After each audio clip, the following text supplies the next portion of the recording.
Today we're going to be going over the PowerPoint for Chapter 3, Part 2. Corporate abuse of power. Through lobbyists, many corporations financially support political candidates. They help them reduce their tax liability. They help them vote to deregulate their industry, which essentially means there are less rules to follow. And they also help them block any attempt to increase the minimum wage.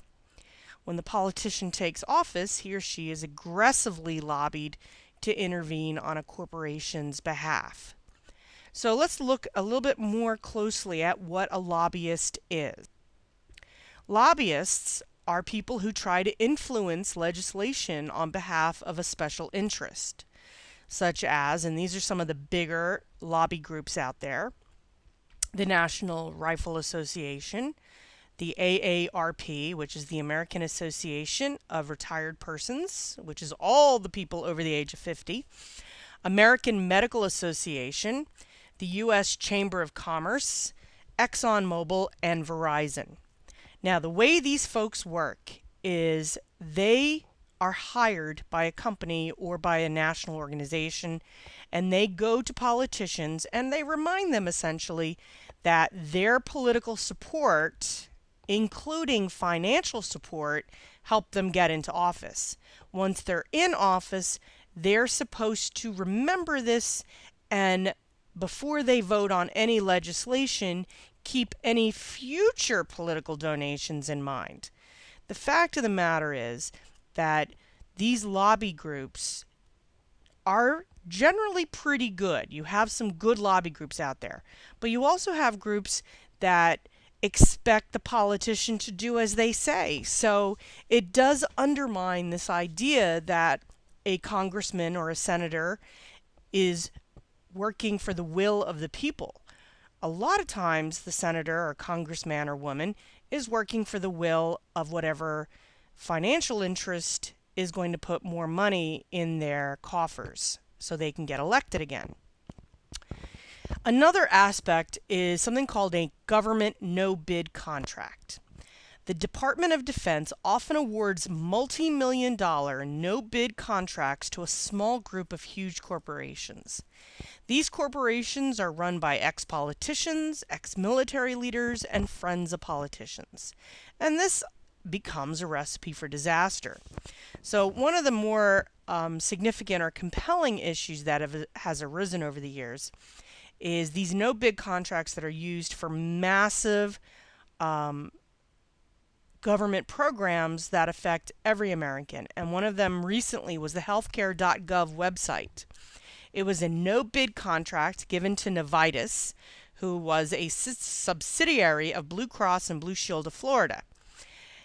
The website was a series of no-bid contracts through various companies.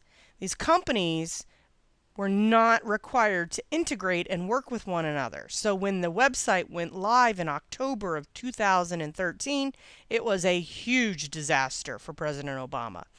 After that whole month of October, Obama essentially had these guys working together because the press was so bad that it was humiliating for everyone. Then we get to the Halliburton Company. So Halliburton was headed by Dick Cheney prior to 2000. He became George W. Bush's vice president in 2000, so he put all of his holdings and anything that he had to do with Halliburton into a trust. And this trust is run by supposedly neutral financial advisors.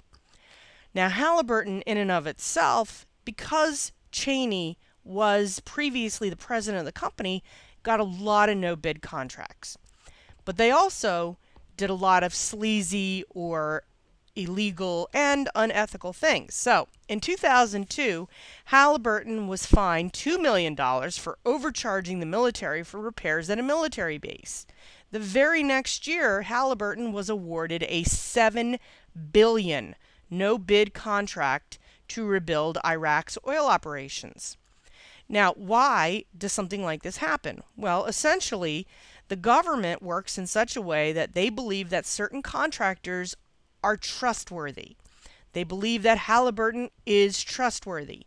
However, every time it comes out that Halliburton committed some sort of overcharging or fraud to the government, nothing actually happens other than a small fine. The example on this page is exactly what I wanted to show you.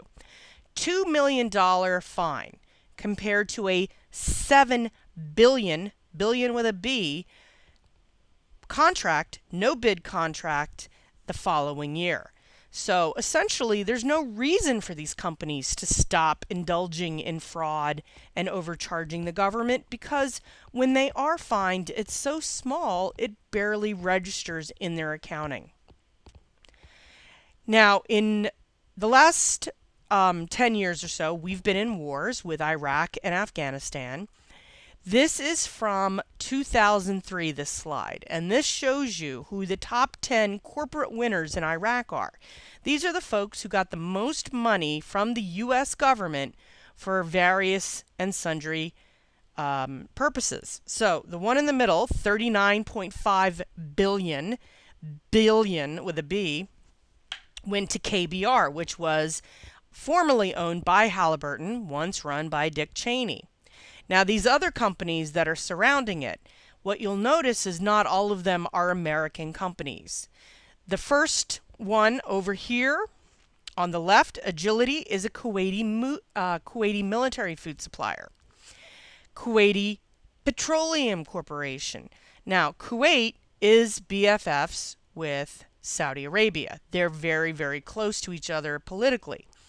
And the United States and Saudi Arabia have a relationship that goes back 80 years when we went over and helped them drill for water and then instead found oil.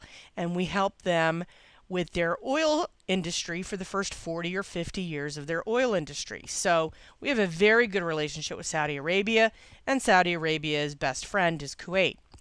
Going down, you have ITT, Dynacorp, Combat Support Associates, International Trade, Oil Trading Company, Triple Canopy, and again, it is run by former Delta Force personnel. Fluor is an engineering company, and Blackwater. For those of you who did the assignment for Iraq War for Sale, the profiteers, this was the big issue that the video starts off with, is Blackwater is a private security firm that essentially brings in their own military. They got so much bad press during the Iraq War that they ended up having to change their name to SHE, and then they changed it to Academy. So a lot of these companies are American companies, but a lot of them aren't. And this is where our tax money is going in terms of corporations. And as you saw in the video, KBR/Halliburton was extremely fraudulent in a lot of what they were doing. Other cases by defense contractors include incidents with Lockheed Martin, Rockwell International, Boeing, Unisys, and General Electric. They overcharged the government, they double billed the government, and generally defrauded the Department of Defense. These companies pay fines, but that doesn't prevent them from getting future government contracts. The point I'm trying to make is, with white-collar crime, the most important element is trust. And these companies are trusted by the United States government, despite the fact that they have been shown over and over and over again to have defrauded the government. So you have to go back again then to how are these companies getting the money? Well, if they're donating huge political donations to politicians, that's going to encourage the politicians to continue to support these folks. Another big area of fraud for the government is healthcare fraud. And these activities include manipulating billing codes to charge for more expensive procedures. So, for example, I go in for a physical. The physical, couple $100, but what they end up charging is for a removal of something or some in-office surgery. The healthcare fraud is not being borne necessarily by me, but by my insurance company. And then the insurance company does what to pay off all of these bills? They increase the number of or the amount that I pay for my insurance. So it does eventually come back and I end up paying more. Hospitals also demand kickbacks from doctors for referrals, or they pay doctors for referrals. I went to a doctor once for a knee surgery, and we were in Cherry Hill, New Jersey. There are about a dozen hospitals within 10 miles, and yet I had to drive 40 miles up into Burlington County because that was the hospital where he did surgery. And he said that he got a great deal from them. Other issues we're looking at, Medicare and Medicaid fraud. $100 million a year in these fraudulent payments. And ultimately, you don't see a lot of criminal prosecutions. This is not the kind of stuff that makes it onto Action News at 6 o'clock. These are the kinds of things that get quietly put away, and it costs the American taxpayers way more money than, the guy who mugs the old lady and that's all over the news for 3 days. Another issue we want to look at in this chapter is corporate tax evasion and tax avoidance. Corporations pay lawyers and accountants to figure out very creative ways to avoid paying their taxes. And if you remember from the Enron video, they had all kinds of creative methods. Now, something like mark-to-marketing accounting is absolutely ridiculous, and yet they got that approved. It's seen as a creative way of doing accounting. Corporations pay lobbyists to influence Congress to make tax laws more flexible. And corporations move their base of operation to countries with low or no business taxes. And we're not talking about some small little company. I'm talking about Microsoft and Apple. Two of the largest companies in this country both have significant operations overseas in specifically countries that have very low tax rates. To kind of put this in perspective, 2/3 of American corporations paid no taxes by the end of the 1990s. Tax avoidance. Now, tax evasion is illegal. Tax avoidance is totally legal. That is okay. A couple examples. This is not only in the United States, these are in other countries. In 2012, Starbucks paid no corporate tax in Great Britain, despite generating sales of nearly $630 million from more than 700 stores in that country. In the United States, Apple, despite being the most profitable American tech company, avoided an estimated $10 billion with a B, tax bill in the United States and around the world through a web of complex subsidiaries. Another issue that, again, doesn't really hit the news very often is something called price fixing. Price fixing is when competing corporations secretly join together and agree to certain levels of pricing. And what this does is it eliminates the whole concept of supply and demand, because you're taking away any kind of price fluctuations if everybody knows that the minimum is going to be a certain price. Price fixing has been found to exist in all of these industries: gas and oil, diamonds, soda, airline tickets, hotel rooms, infant formula, milk contracts at schools, vitamins, shoes, and video games. Specifically, Nintendo was caught doing this. These are some of the companies that have been caught doing the price fixing, and the reality is that we pay more because they're colluding in secret to have a minimum price. Then there's something called price gouging. Price gouging is systematically overcharging for products with the manipulation of supply and demand. Most often happens in the pharmaceutical industry.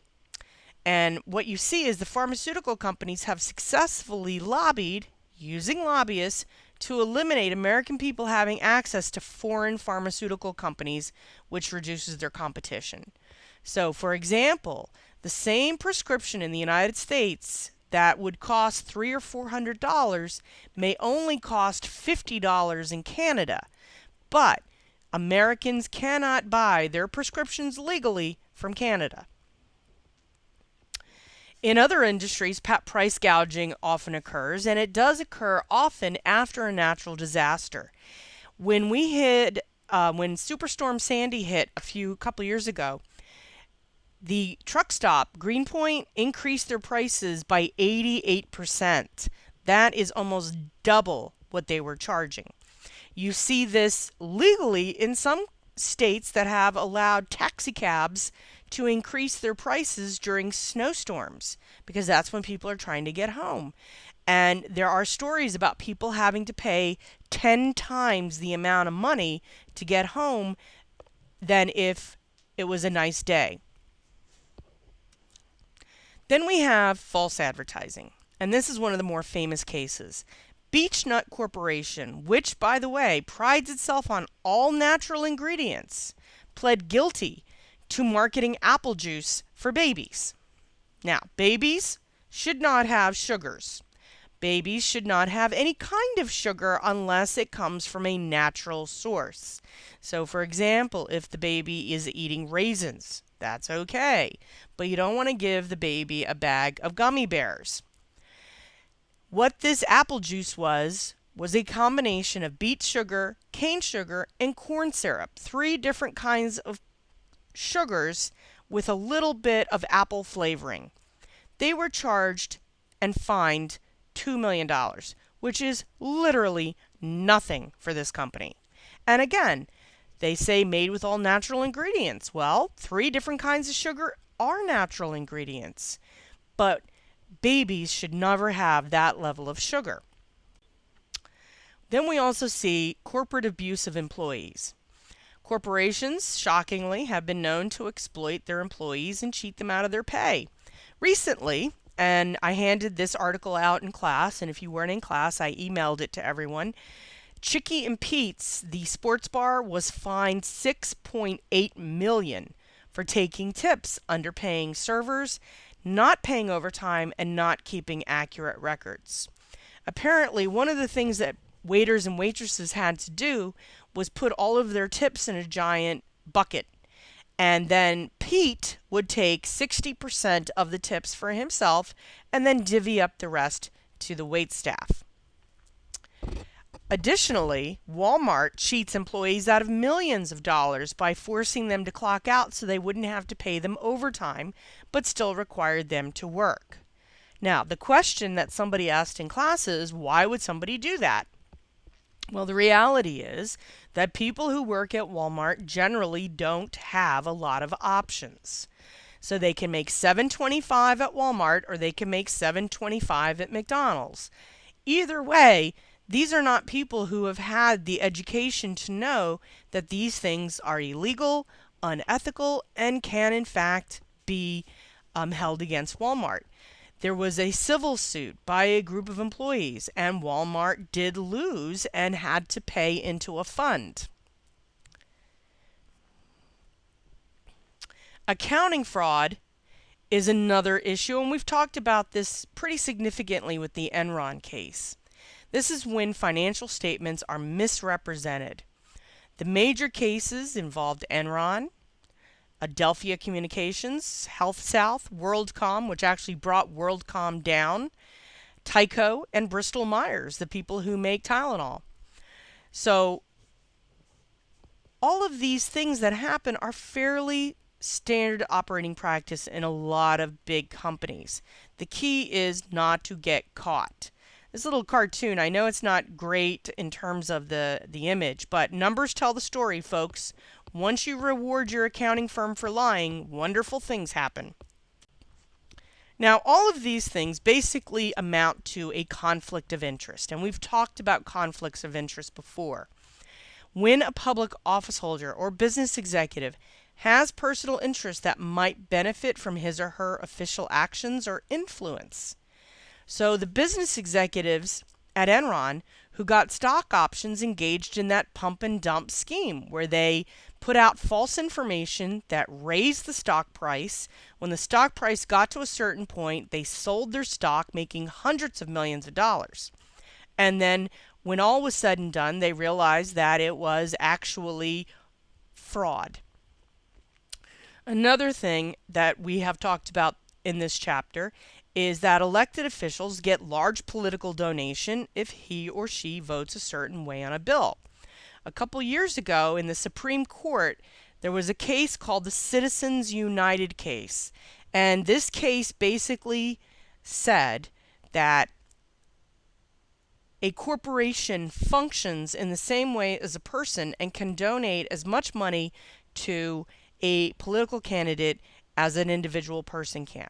So let's say, for example, that I really want Hillary Clinton to be president, so I send her my $50. On the other side of the coin, let's say that Oprah Winfrey wants somebody to be president. She has a little more money than I do. Not only that, she has a company named Harpo that has billions of dollars, and she can make that donation through her company. This is how American politics is working today. It's all about the political donations. And this is where we get into what we call the fraud triangle. This is where opportunity, pressure from an outside source, and then the ability to rationalize your actions.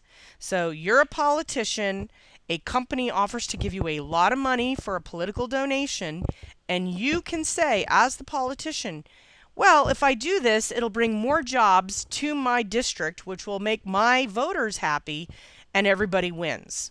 But the reality is that it's technically fraud. Anyway, so we're going to stop here for Chapter 3.